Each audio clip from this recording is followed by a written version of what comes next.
Hi, my name's Dominique Oneil, and I am the Programming and Hospitality Manager for Frameline44. Thank you so much for joining us. Thank you for sticking around for the Q&A with the cast and crew of Unapologetic, and I would love to bring them on to introduce themselves. Hello, everyone. My name is Ashley O'Shea, and I am the director producer of Unapologetic.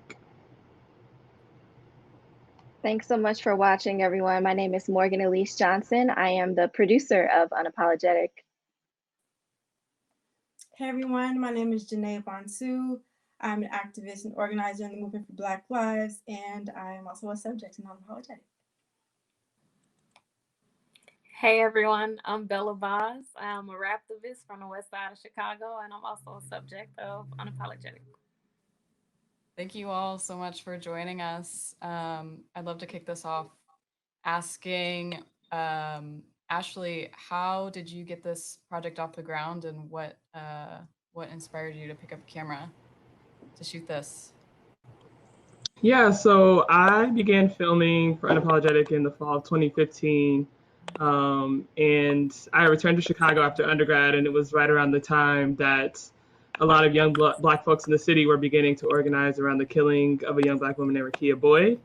And so I attended one of the Chicago Police Board hearings, kind of where citizens have this direct contact with this so-called equitable police board, and was just immediately captivated by the energy in the space brought by young Black organizers. How they essentially shut the meeting down, and the people in that space weren't the people that I had seen in my history books. They were people that looked just like me, that identify with me in a lot of ways as Black women and feminist voices. And so I just was disappointed that there was no like comprehensive media piece told from this perspective. And so that's when I first approached Janaé about a project, and she very she very happily agreed, and it really just kind of grew from there as more and more things kept happening throughout the city, and I just there were so many voices to highlight, so we wanted to just give voice to that perspective. When did you meet Bella in the process?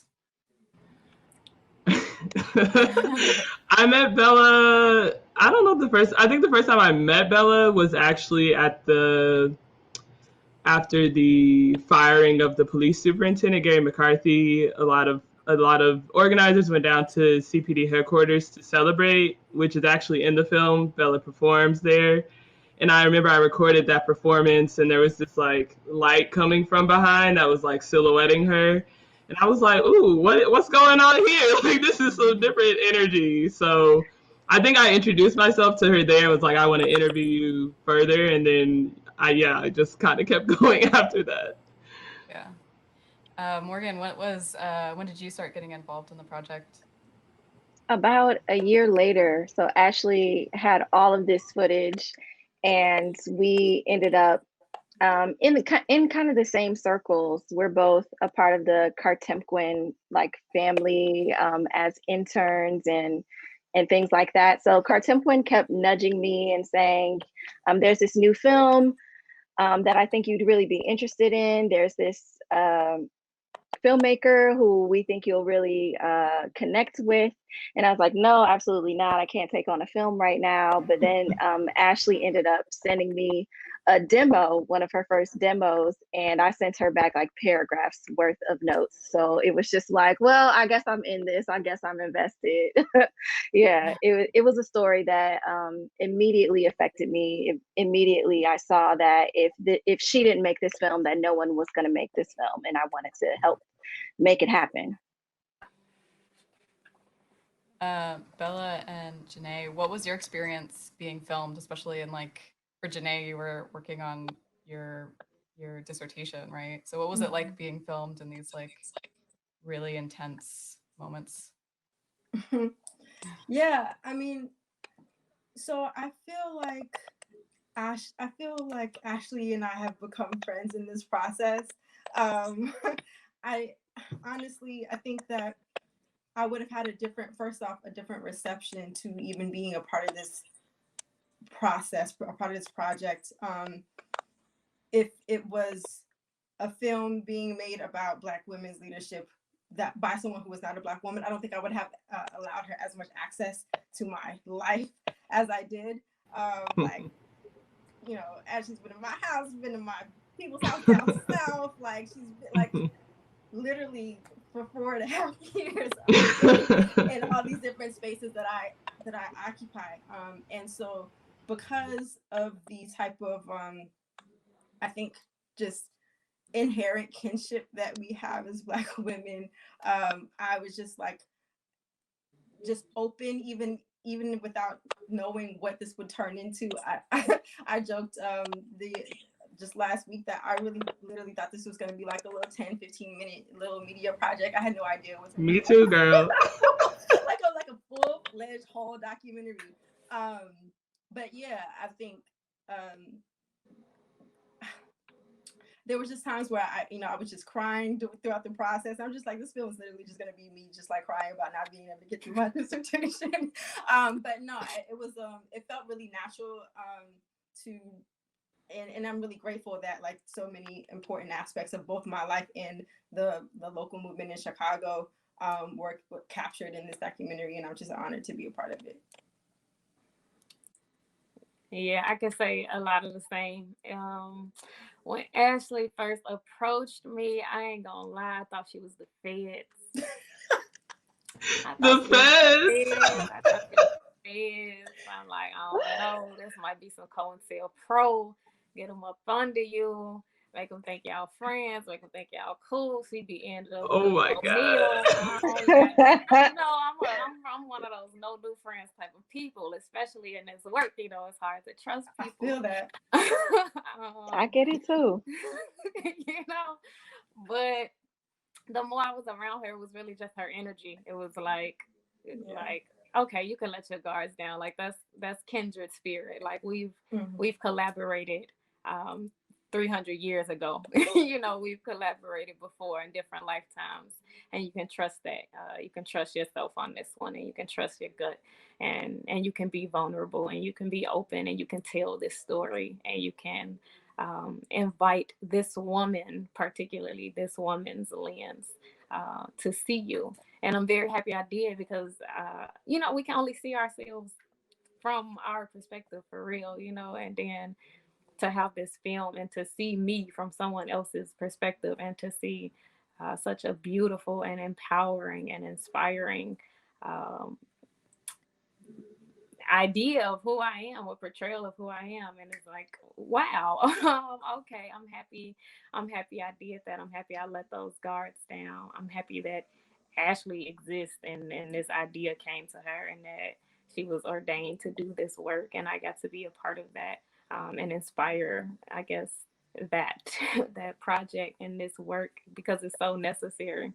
But yeah, at first I thought she was the feds. I ain't gonna lie. I ain't gonna let that slide. We're gonna have to be real. You know, but I'm persistent, if anything. You did, but that's what it takes. It was the feds too, because I'm like, why is she steady? You know, people be like, they might hit you up once or twice and then let it was like she was really in my face. I'm like, okay, girl, let's see. That's so hilarious. See what's going on here. But then, like, having her come on a trip with me and my mother to go see my brother, like, that's something I never would have imagined being on somebody's screen. Like, you know, somebody's vision of like telling a liberation story, that this is a part of it, and this is a part of the journey and necessary to be captured. Like, it's just something we do, you know, like, so for someone else to know that part of my life and want to shed light on it in such a beautiful way, in such a caring and compassionate way, it really gave me hope for humanity, for the world, for how we can see each other through the lens of Black women. That's what I think is one of the most beautiful parts of this film is, Ashley, you were able to like show the connection between both Bella and Janaé's relationship to their mothers. Can you talk a little bit about how you made that connection and how you drew that out? Yeah. Well, I think by nature of this just already being a film that was centered on Black women, centered from a Black woman's perspective, um, that matriarchal energy was already in the space. And I think that's something that's even within movement work, the ways in which folks depend on the ancestors to sort of guide their actions. And so for documenting both of their mothers in these different ways throughout the film, well, one, they both just have really beautiful, deep connections with their mothers, and I think that was something I just was realizing over the course of filming, or not, I guess not filming at first, just seeing them interact with their mothers and tell their mother's stories through the interviews and such we were doing. And so I just knew at some point that that needed to be a part of the piece because I think something that's often not spoken enough about in the way that the media talks about organizers is like where they come from and what their roots are. And I wanted to make sure that I was really giving space for that. And then, I flew all the way to South Carolina to see Janaé's family. So I was like, of course, I'm going to capture her mom and her whole matriarchal line. And Bella uplifts her mother in everything that she does. So it wouldn't have made sense for me to leave that out of the story because it's such an integral part to who they are as women. Janaé, can you talk about there's a scene with you and your mom, and your mom talks about her identity. Can you talk about like what kind of relationship you have with your mom in terms of like how you were the one that inspired her to identify the way that she does? Yeah, that scene was actually a big deal for my mom. So like as she said, my mom and I, we are really close. My mom is one of my best friends, and you know, I feel like when I came out about my own sexuality, my own sexual orientation, I felt empowered to do so because my mom made me feel comfortable in doing that, even if she wasn't out in the public eye herself. Like, obviously, my mom was my very first roommate, right? So, I knew that, you know, I knew that she was queer. But she wasn't. She was closeted for a long time, and it wasn't until really I've grown in my feminism. I had grown in my just like my orientation as a Black queer feminist, and understanding queerness as expansive as it is, understanding that, like, being there's no room for apology in any part of who I am. So as I became loud and proud in my queerness and claiming that, I think in a way that indirectly inspired my mom, and also just like kind of having very, very direct conversations about who she is, how she sees herself, and pushing her to the more unapologetic end of the spectrum. When we sat down for that interview, I don't think that she had intentions on like explicitly naming her queerness. I'm not gonna lie, I kind of like pushed it a little bit indirectly. I kind of manipulated the situation low key. But like, I think we talked about it before too. I remember talking to you about it. Word. I don't know if Because I was like, I don't know if I can do it. Well, I was like, I don't know if I can do it, so I'm gonna encourage you as someone that knows your mother better. Yeah, I mean, my mom was the first. My mom was the first lesbian I ever knew, right? Like, honestly, and I'm just like, how can you not like be? I mean, I understand like different circumstances of why people are closeted. Don't get me wrong, but I was like, Ma, you got to claim it. Just do it. Just do it. And she did, and that was that moment in that interview was one that you know, she can look back on and remember that feeling of empowerment that she felt in that moment. And I'm so glad that it was captured, you know. So yeah, my mom is definitely unapologetic about her stuff now, and you know, her DMs are open for anybody who's. Hey. I hope she never watches this. Now, why would you anybody send else is me your watching mama her DMs like that? She went from being closeted though to being in a film saying it like for the whole world to see. I mean, that's next level. Yeah. That's Tell her we're power proud of right her. there. Yeah. That's exponential leaps right And there. I, Let's go, mama.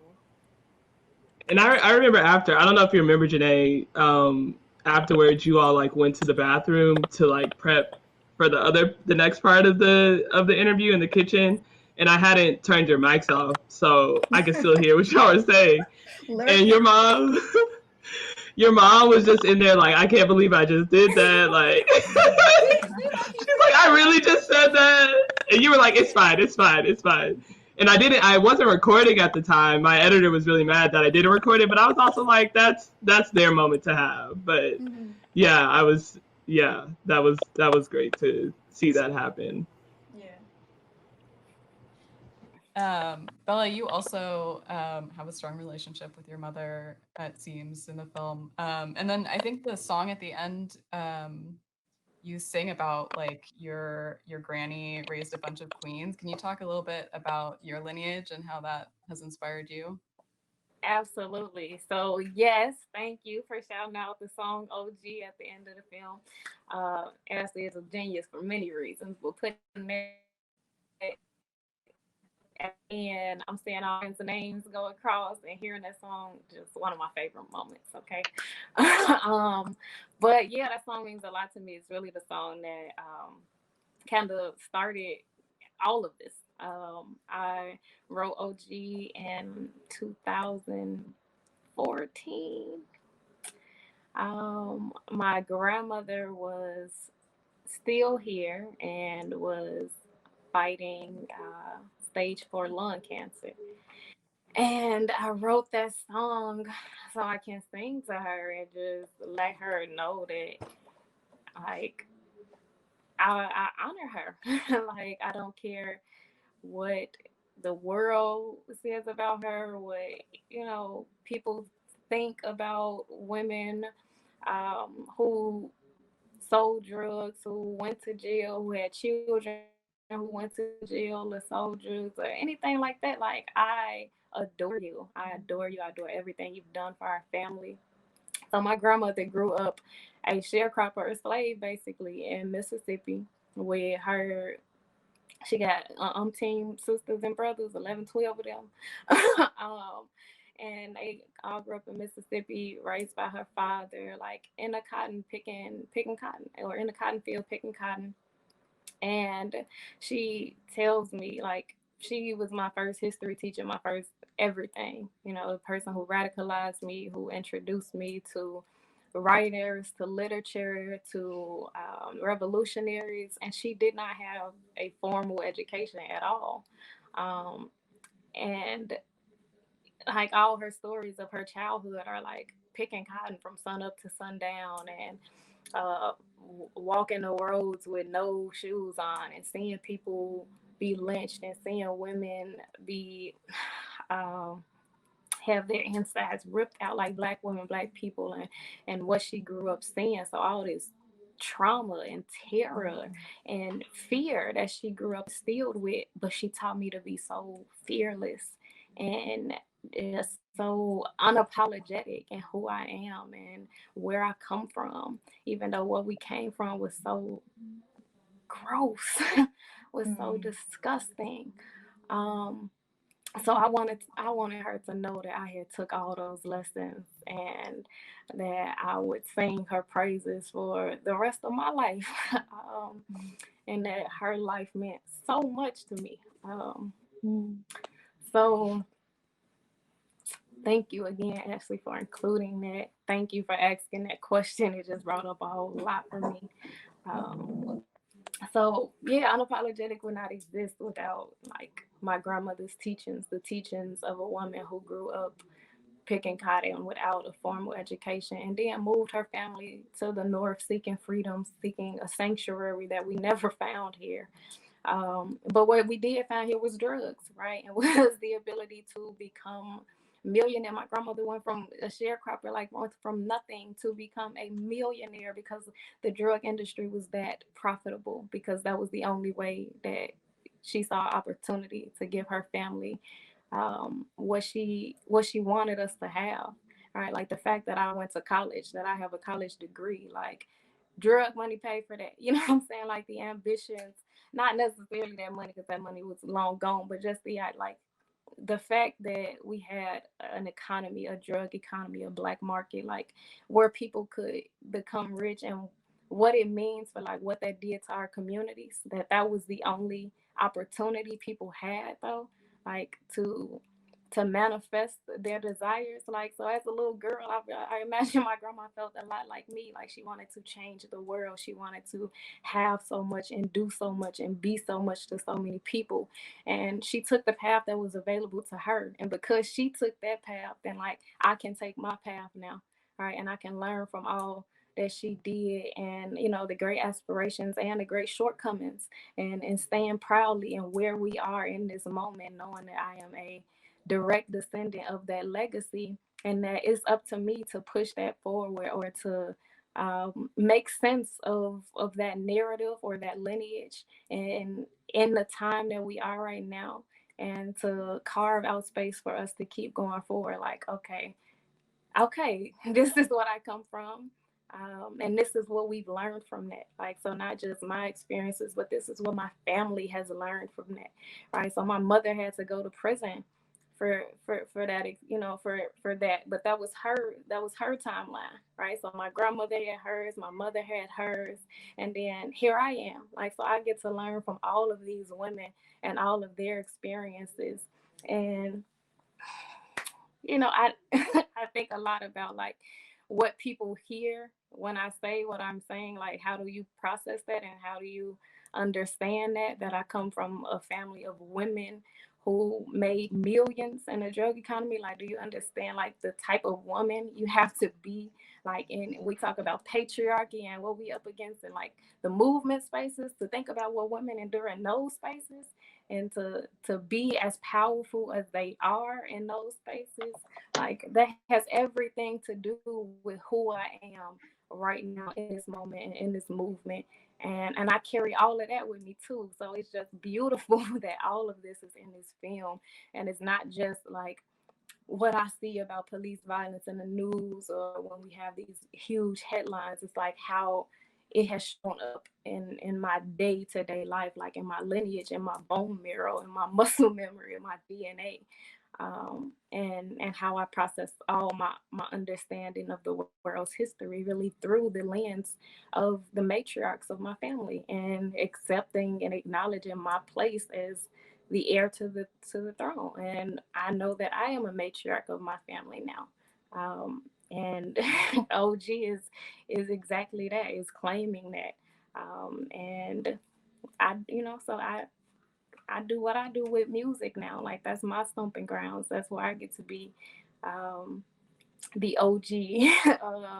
And I get to show what I've learned from my grandmother and from my mother, and continue to carry that forward for the young women coming after me.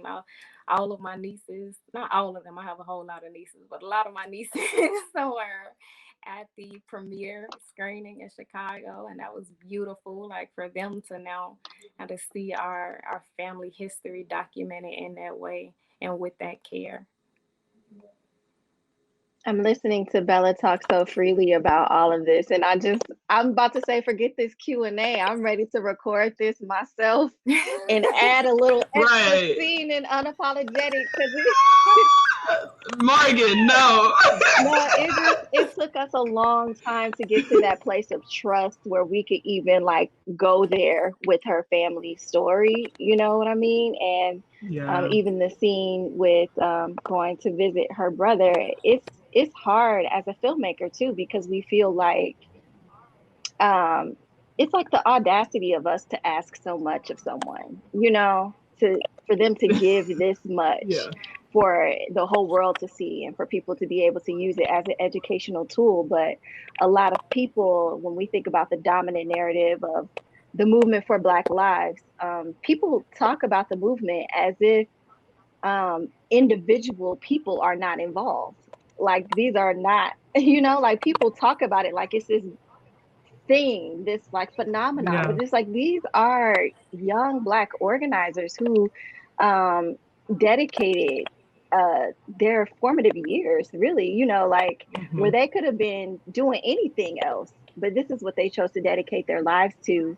And you know, it felt like a lot to ask Bella to go that deep with us, and you know that we as filmmakers we're always just like we could have went a little bit deeper, you Yeah. know, but I think it was enough. It was more than enough. And the way that Yeah. sequence came together with her words, her poetry, and speaking about that lineage, which is like a reoccurring theme throughout the film, you know, like that reaching towards ancestral roots and, you know, like the ones who taught us, um, Hmm. being the reasons why we're here today and able to continue this fight. It's a very, very powerful moment in the film. And thanks again, Bella, for being so brave and sharing that with us. Yeah.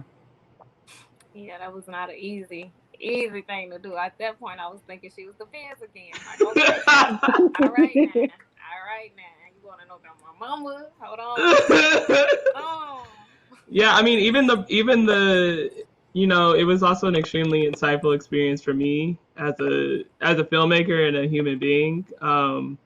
Taking that trip with you all, which was like 8 hours round trip, I think, and not including the time that you all were spending in there with your brother. And so, like, I think that was just like an extremely beyond just like being grateful for the access. It was just like an extremely humbling moment because they literally, like, folks that are incarcerated, they literally push them to the margins of our society so that we like can forget they exist. And like but it's like they don't lose the network that they're connected to. And so being able to like see that visibly in the journey we went on, it just like I think it grew me a lot just as a human, not even just as a filmmaker. So yeah, we got to figure out how to get unapologetic in the prisons because I'm oh like, bro, yes. you a star, Mm, but no, you a star. I don't know absolutely. how to. Nah, and for me, seeing that part of your story, Bella, was so resonant too. And I'm glad that you allowed the access that you did. Because although like our stories are not exactly the same, like I saw so many parallels. Even you just now talking about your grandmother being a sharecropper in Mississippi. My grandma was too, like literally born on the plantation in Springfield, South My Carolina. grandma Didn't die too. until she was 5, 6 years old. Okay. But in thinking about the criminal legal system, incarceration, I mean, this didn't make it into the film, but like, my uncle, my mother's brother was like the reason why I even like know that the criminal legal system is as messed up as it is, right? My uncles, my cousins, my grandpa, like all, incarcerated at some point in their lives, and we had to like maintain those connections too, right? Like my mom's also thought that like her dad was like in college at the university for like the first like 8 years of her life, right? So like it's just it's wild and also like beautiful to know that one, that story is wild to know that like that is a common narrative, but also beautiful in that like we can see connections like within each other on that and like have a shared narrative in a way of like why we even enter this work and why we what liberation means for us and why we do what we do. So like yeah, I appreciate you opening that up and that you were able to access that Ashley as well. Yeah, Ashley, you did that. You did that. You did that. Because I feel like I talk about my brother all the time. Like, I feel like I do. Then I'm like, maybe I don't. Because, people don't really ask me about him. Don't really, I'm saying? Like, people who I would think, like, you might want to, like, how's your brother doing? And it's like, no, it don't fall on deaf ears all the time. Like, because as much as people want your family members who are incarcerated to disappear, to be out of sight, out of mind, like we know that that's not true. Like that's not the case. All right. Like I can't put my phone on do not disturb right now because if my brother called, I gotta answer. I gotta hop off this interview. Um, And it's like, that's a very real thing. So to bring that out in this film in this way, and for us to be able to see that and be able to honor that and name that as something like that we carry all the time, right? Like that has impacted how we understand family, and what it means to not throw people away in a culture that loves to throw people away.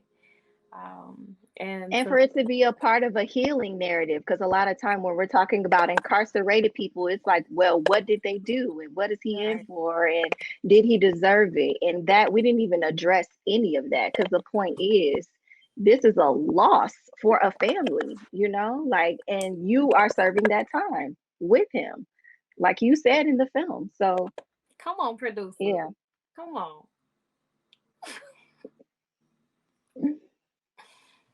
All right, I have one last question to wrap this up. There's a scene in the film where you both are, I believe, celebrating your birthday, separate days though, I assume. But you're both celebrating a birthday, and Bella, you say something like you have to celebrate life if you want to. You said keep doing this shit, but that's what I said. Yeah. Yeah.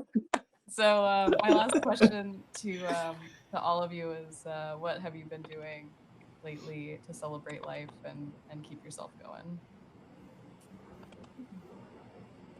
That's a great question. I'm gonna let y'all I'll let y'all start, but that's a great question. So I get COVID tested regularly because I have to go see a 4-year-old little boy. My nephew Junjun, I can't live without him.